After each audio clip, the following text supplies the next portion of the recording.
5:30টার সময় একটা বিস্ফোরণের শব্দ হয়। তারপরে আমরা উঠে দেখি যে মানে পাশের ঘরের প্রতিবেশী, তার নাম মানে, তার সমস্ত শরীর মানে 80% মতো পুরা অবস্থায়, তার যেই মানে দাউ দাউ করে তার শরীরে আগুন জ্বলতেছে।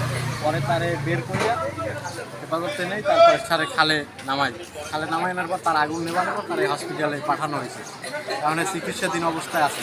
তারপরে আমার রুমের ভিতরে ঢুকে দেখতেছি যে রুম সব তছনছ হয়ে গেছে। আপনার রুমও তছনছ, সব পাউডার হয়ে গেছে। মানে আমার রুমের ভিতরে একটা দরজা, একটা জানালা, কোনো কিছু নাই।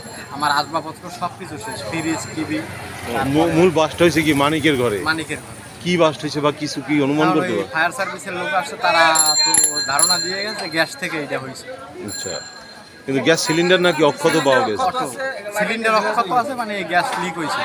আচ্ছা, লিক থেকে গ্যাস ছড়াই তারপর আর ওনার ছেলে, মানে ছেলেও আহত।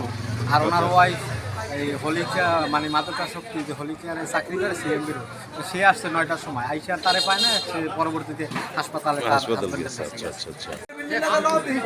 আমার তো মনে হয় কি জানো, যেটুকু আছে সেটুকু মনে হয় 5 মিনিট বরফ দিয়ে আছে। আর ওই 5 মিনিট হেলমেট বের করতে দেখি দাও। তারপরে যেটুকু আছে আশেপাশে বইও রুটিকেও করে।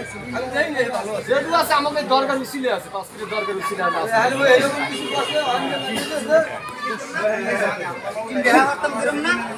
আমাকে মসজিদ আপনি কারণ তোমাকে মসজিদ বিভাগের মধ্যে নাম্বার 1 এই লোকজন 5 মিনিট জামে মসজিদ। আমরা তো আমরা মূল্যায়ন করি না, অনেক মূল্যায়ন আছে।